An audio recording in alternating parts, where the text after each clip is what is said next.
America racetrack at Elkhart Lake, Wisconsin. I'm John Seaman, and this is the 6th running of the Elkhart Lake Vintage Festival. The event is presented by the Vintage Sports Car Drivers Association. The VSCDA, with over 400 members, including drivers, owners, and enthusiasts, is one of the leaders in the growing revival of many of the famous racing cars of the past.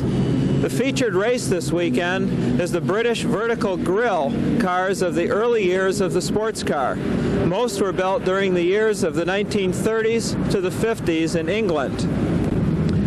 Makes include MG, Wolseley, Singer, Elvis, Riley, AC, SS Jaguar, Talbot, Lagonda, Lee Francis, Aston Martin, HRG, Morgan, Fraser Nash, Vale, Invicta, and Bentleys.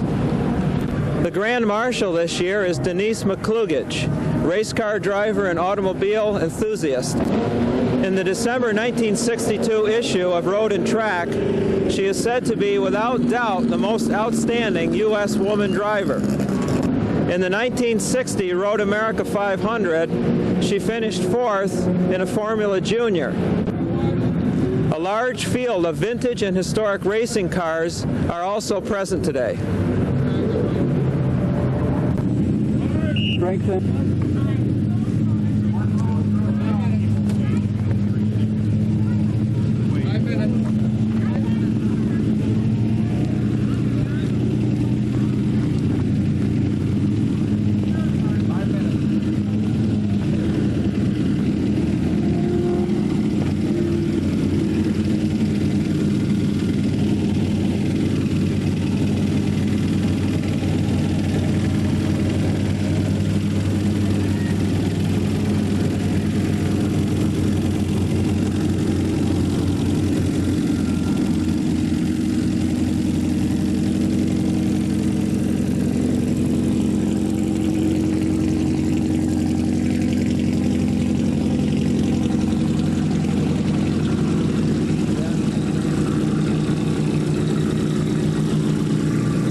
I've got it as long as I've got it. You go off separately.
Brian Bunkfurst has one of the rare Alfa Romeos. Would you tell us what model it is and some of the history of the car, Brian?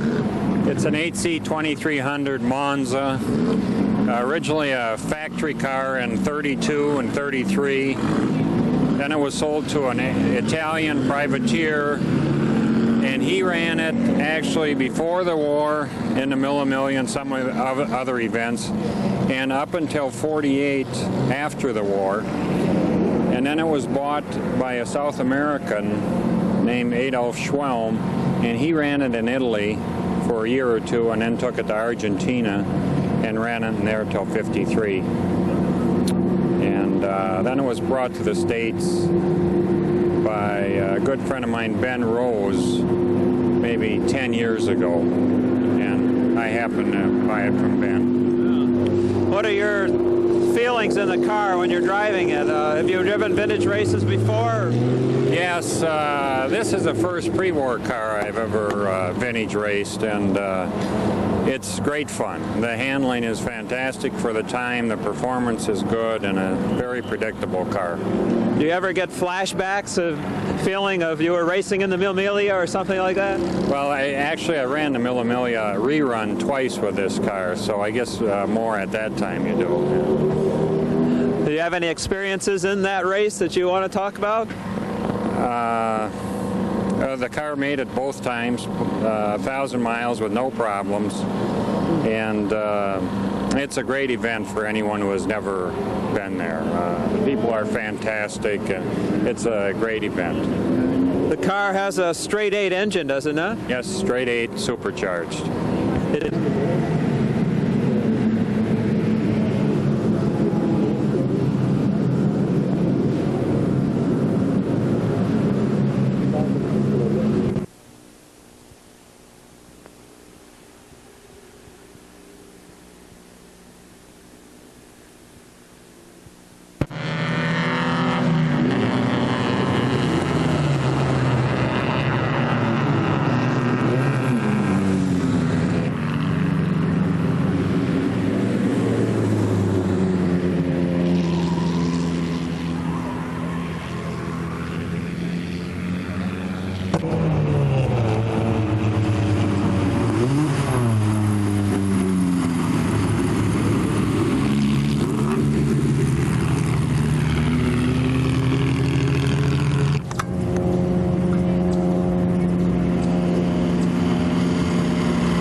Is one of the special racers that is really trying to promote vintage racing, and he has an excellent collection of pre-war and vintage racing cars. Ben is going to tell us about a HRG. The HRG was a small production automobile. I think it began in about 1935. 3 engineers from Fraser-Nash decided they could build a better car than the Fraser-Nash, and put together this HRG, which was essentially made to race against the MGs of that era. And it was supposed to be no contest. I seem to see MGs passing me by here, but this is a 1500cc engine, all aluminum, and it's designed to race against the TCs. This particular one was one of 3 team racing cars for the company. It was driven by a driver by the name of John Bunkum, and in 1949 he came in first at Silverstone, and that is about, outside of a lot of club events, that's about the most spectacular win I've read about. I have driven it here at Elkhart Lake and out at Grattan and on hill climbs and so forth, and performs very well. It's very light, moves easily. The cable brakes need adjustment, which is what's happening right now. I came off the practice track without brakes, and I don't intend to go back out there in the same condition.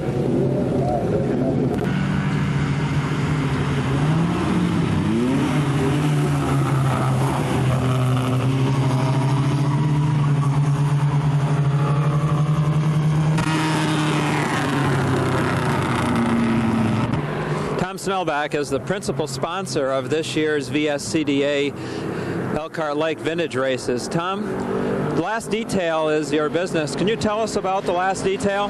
Sure. I started Last Detail in 1977. We started out as a small detailing shop, pretty much just catering to high-end cars. And after the first couple of years, we expanded into body work and then into collision work, hard collision work. And then we've gotten into the restoration work over the last couple of years and the vintage race cars. As sponsor for the races, you provide a lot of support to the group, and I know you've been doing this for several years, and I'm sure it's very appreciated. Yeah, this is the fourth year we've been involved with the VSCDA. It's an excellent group of people. It's a great combination of doing a little promoting of the business and also having a lot of fun at the same time.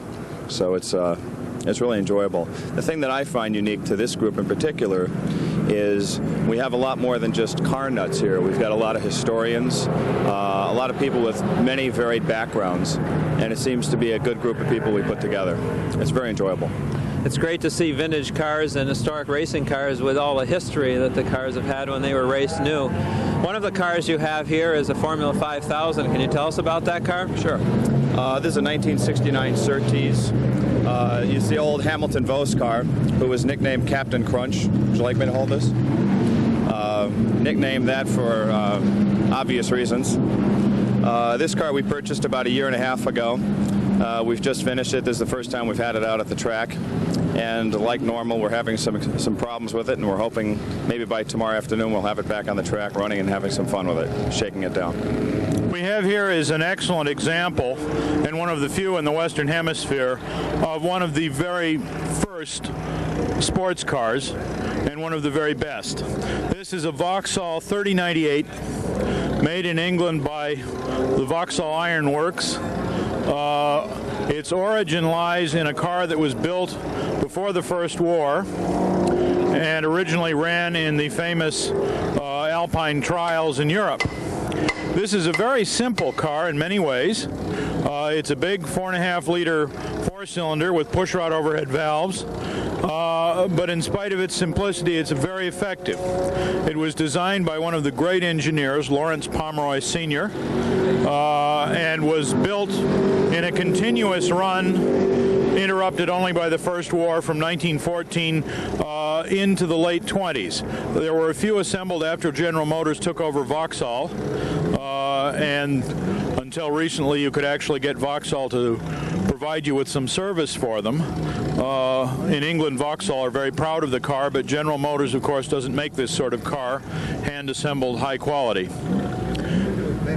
The car is very unusual. You can't see it too well from here in that it does not have the standard bodies on it.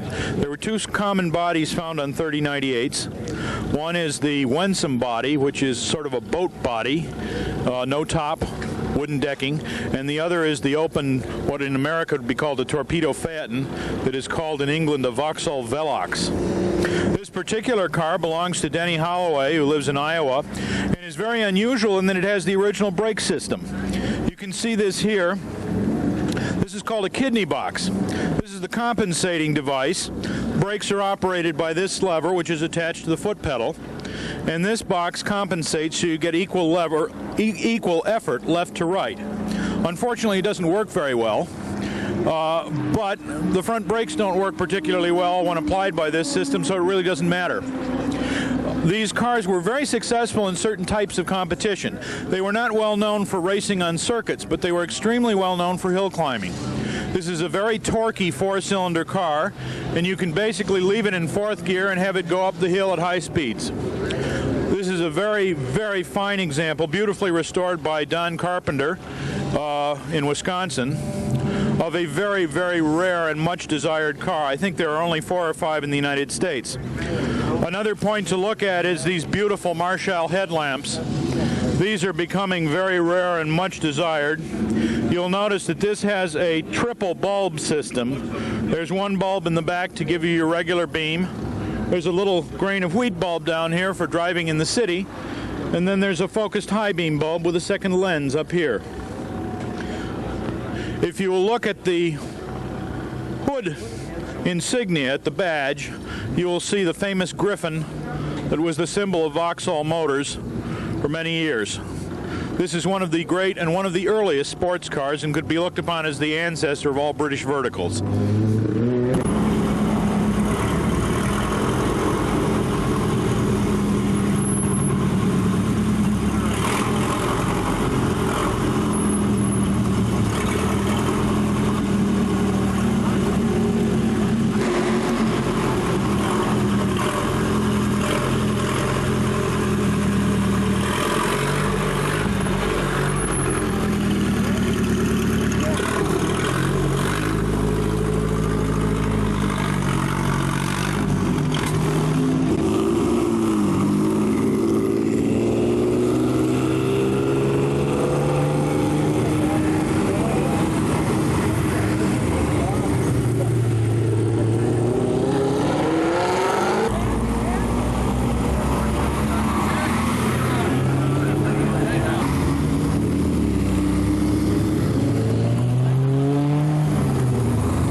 Unipower GT was a limited production-based car. There was, in my understanding, 75 of them that were made.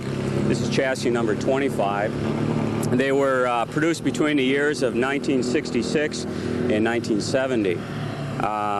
The Unipower GT name is a derivative of it was called the Universal Power Drives systems. Or the car was originally designed in the early 60s by what was stated to be an anonymous Ford engineer in England, and they made an initial prototype. It was out of aluminum, and then all the rest of them are fiberglass bodies bonded onto the frame.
With Bill Denninger of the BDI Triumph Vintage Racing Group.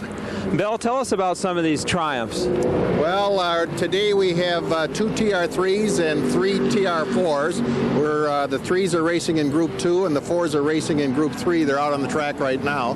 And we run in about 6 to 10 events per year. I've been doing it since about 1981.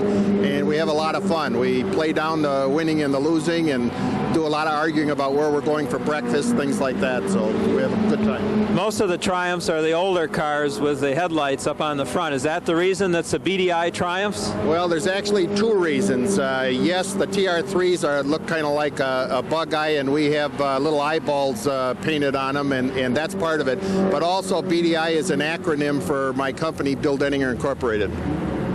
Do any of the Triumphs that you have here today have any racing history? Yes, my car, number 29, is an old club racer. Everything on it is by Triumph. It hasn't been altered. It's not a 1990 Triumph. It's a 1956 Triumph. And we're pretty proud of it. It does very well in concours, and it's competitive out on the track. The white one is an ex-Group 44 car and has been raced exclusively throughout the United States and has been raced by Mike Bell for about the last 28 years. Do you think that the vintage races, is it an attractive group for most people, or what does it take to be a vintage racer? Well, I think that there's several levels of participation. If you look at any of the groups racing here today, the first maybe 4, 5, or 6 places is very, very, very competitive, and the same kind of racing I think that you see in real racing. Then after that, there's a group of people kind of like ourselves that have a competitive approach to it, but aren't doing all the tricks that you can do. And then there's people that just bring their cars out and run them. And I think it's wonderful that VSCDA provides a place for all three of those groups. That sounds good. Thank you very much, Bill. You bet.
Hansen has one of the very rare Jaguar 100 SS cars. Could you tell us about it? Yeah, I've been in love with the SS 100 since I was like in 7th grade. I saw Dave Garraway's on the Today Show. And I lusted for one for years, and I finally bought one in England when we lived there in Germany in 1965.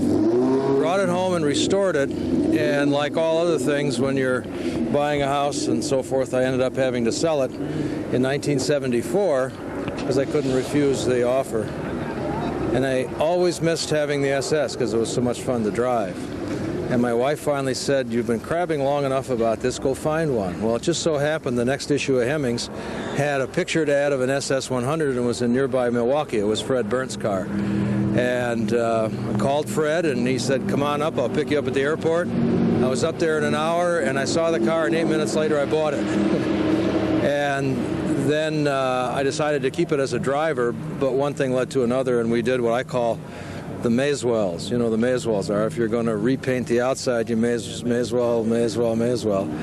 And so we did the engine and pretty much everything. And this is its first outing since it's all been gone through. And I had it on the track yesterday and got it up to 85 plus, a little frighteningly, but got it there. The car is wanders a bit much above 80. But it's pretty solid. Goes to the corners kind of nice. Unfortunately, it's not the 3.5, so it isn't torquey enough to come out with authority. But it makes a lot of neat noise and looks good, so I guess that's all that counts, huh?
Dick Edelbrock journeyed to Wisconsin from California this weekend to participate in the VSCDA races.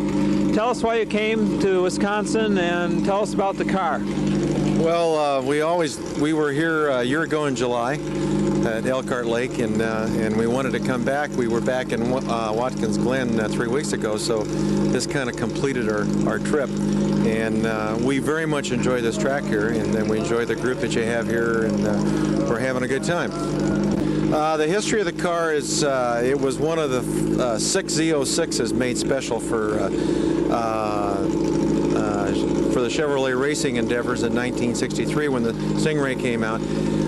These 6 were snuck out the back door by Zora Duntov, specially prepared, because GM was in a non-racing mode then. And they were picked up in St. Louis. This one was picked up by Bob Bondurant and driven by Bob Bondurant for the year 1963. This was a pretty famous car. In 64, 65, it was driven by Tony September out on the West Coast that later was involved with Formula One racing and that. And so on the West Coast, a lot of people remember this car. Yeah, it's a beautiful car, and good luck this weekend. Thank you very much. We appreciate that.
headlights turned around for greater aerodynamics here. Well, even the driving light. 5 minutes. Number 4, is that your finish position? Predetermined? I'd be real happy with that.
I'm with Denise McCluggage in Bob Woodward's pit area, And Denise has just finished today racing in the formula race, and I'm sure she had a good time. Denise, as being our guest of honor, what do you think of our vintage races? I think they're terrific fun. They're really very reminiscent of the way it used to be, and everyone seems to have a good time, and they're terrific seeing all the cars.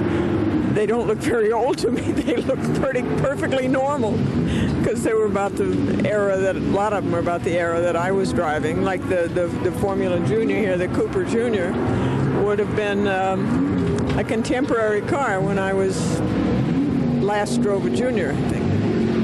You've had quite a few rides through the Cunningham stables, and could you maybe tell us some of those cars and which ones you drove? Well, I drove primarily Asca, Briggs' 750 Asca, and I think he had a 1500. I drove. There was a whole series of those.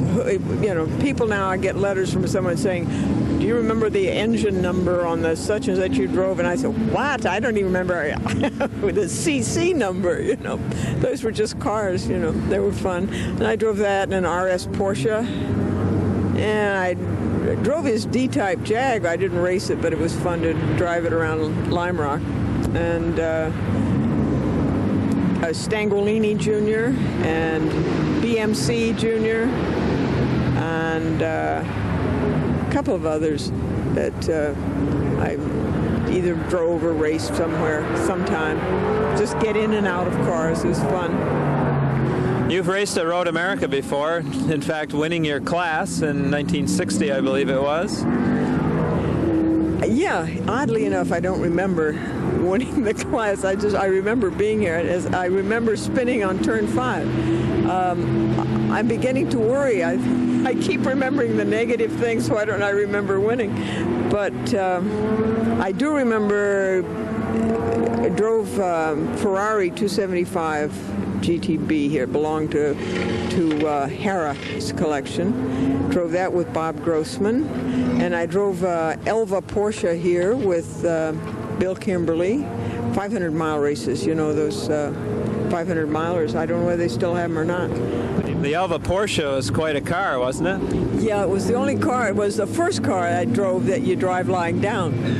And that was really, it felt very racy. The difficulty was, it was a very indeterminate car. It would jump sideways 2 feet every so often. And to go past a slower car when a chaparral was coming up behind you, and I have a very vivid memory of 3 of us, 3 abreast, going into that first turn, and I said, listen, if you jump the other way, not to the chaparral, because you look in the mirror and it's like a vacuum cleaner coming up, you know, and you knew, I just felt I was going to be ingested and spit out the back end. But it went pretty quick for its size.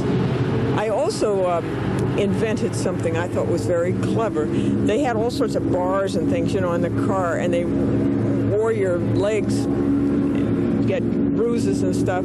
So I took a lot of gaffer's tape and put foam rubber around where it would, so I looked a little lumpy in the pits, but it really was comfortable in the car. You've raced also in Europe.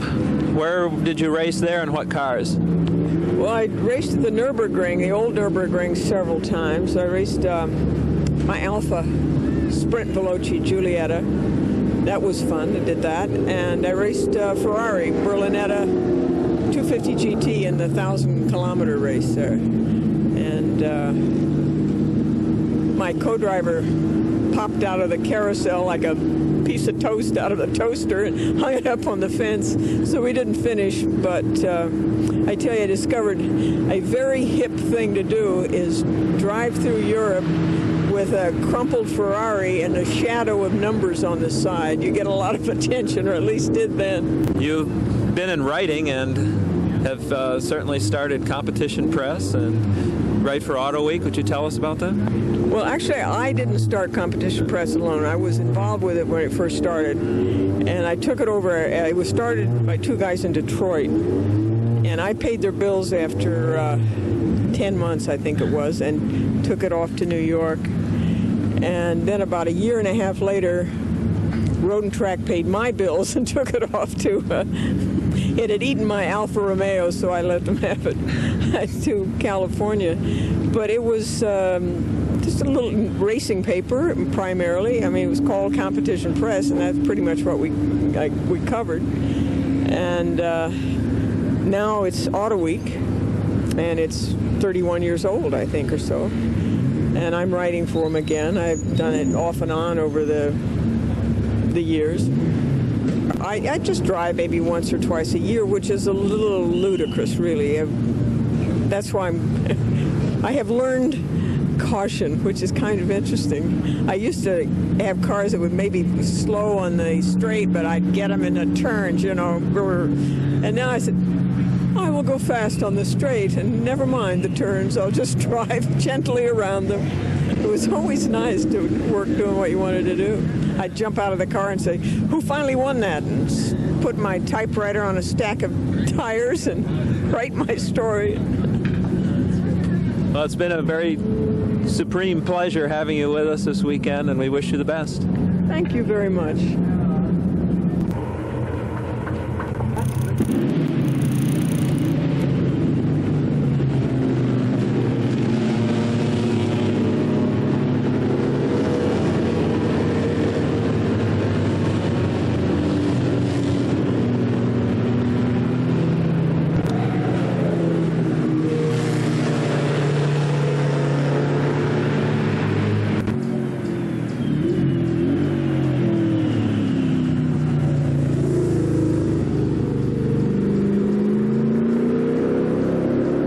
Henning. Ed is one of the more interesting people in vintage racing, although there's some people who swear they don't recognize him when he's not wearing his dinner jacket. He is driving this rather unusual American sports car, or part American. Can you tell us about it? Well, this is a Devon SS. I think there's probably some questions whether it's 57 or 58. I think it was started in 57 and finished in 58. There were, I believe, 4 marks of the Devon, and this is a Mark I. The car has a racing history in the SCCA in the 60s on the West Coast. I don't know the ownership. I mean, it's in magazines. I don't know what it is. It was Bill Devon's personal car when I bought the car a couple of years ago, and it's been in a restoration environment ever since that time. And it's as you see it today. This is really the first track outing for the car. We had it at the Colorado Grand last week, and we stopped off here on the way back because A, I've heard so much about the Fall Festival, and B, it was on the way back, so it was convenient for us to do that. And we're getting some things sorted out. The car is really running extraordinarily well, and it's just extraordinarily powerful. As a matter of fact, the engine was built by Ray Bronthron and Larry Teeter down at Auto Marine Engines down in Algonquin. So there's a bit of home product in it here for you. You know, local boys build engine and that type of thing. But the car is very, very quick, and it's very, very powerful, and it's coming together pretty nice. We picture one of these with the bubbles offset in the hood, which is what we've got in our hood, and the only thing those bubbles fit is this Moon cross-flow manifold with Webers on it. So, and that picture was taken in the early 60s. So I have to assume that that's a correct period accessory. Period accessory, yes, indeed. Do you know where the chassis was made? The chassis were built in Ireland. That's what SS means in Devon SS, Super Shillelagh. That's true. It doesn't mean Super Sports. The Devon SS is a Super Shillelagh. You learn something every time you talk to somebody. I am surprised and almost aghast that you did not know that. I mean, that's your kind of trivia question. You're right. You're right. Could we see it with the bonnet on now? Sure. And you can see by looking at the bonnet that, sure enough, left and right bubbles are asymmetrically set to clear all those gas works.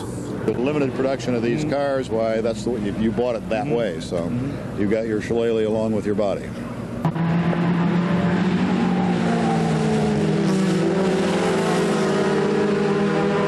Ken Bircher has an excellent example of a late 1954 Jaguar XK120. Ken, tell us about the car. Well, I've had the car since 1966. It's one of these vicarious cars that I bought. I got it at an International Harvester truck dealer, believe it or not, for $1,000 in 1966. I've been racing and showing this car virtually ever since I had it. I was one of the founding fathers of the Vintage Sports Car Drivers Association. John Clean and I and about 12 other guys sat in his room, his apartment one day, and figured out that we'd like to do this thing on a kind of a routine. We were doing it as part of halftime entertainment up here during the major races. And Joe Marchetti, Como Inn, was one of my customers. And I told Joe about this, and I said, Joe, you should come out and try this. You know, he's got all these cars, but he wasn't into this at all at the time. So he found an old gold Testarossa somewhere in California for $7,500, and it bit him to the point where now you know what Joe Marchetti and CHR is all about. Well, thank you, Ken. It's an interesting car.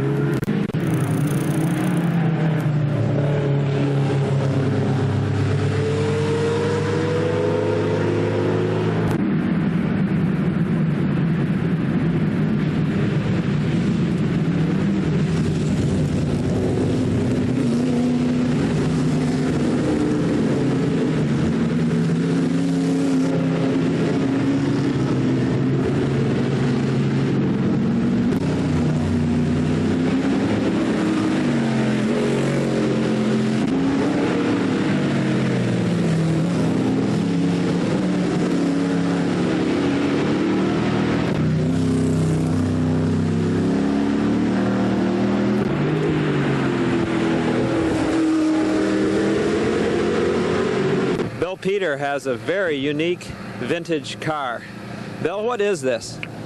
It's a 1959 Sorel. It's a one-off California car. Buick motor, Halbrand quick change rear end. It's an all-alloy body pounded by Cal Metals for a fellow named Bob Sorel. The chassis was designed by a gentleman named Jim Larkin, both California guys out in the LA area. It's a Buick Nailhead 401. Don't see a lot of them around here. It's built very much like a Belchowski car back in the '59 era. Max put them together. How does it handle power? Well, it certainly has more power than it needs, and it certainly doesn't handle it all. It's truly a terrible driving car. But it looks good, and it goes in a straight line and with great speed. So I would like to keep it in a straight line. That'd be nice. Thanks a lot.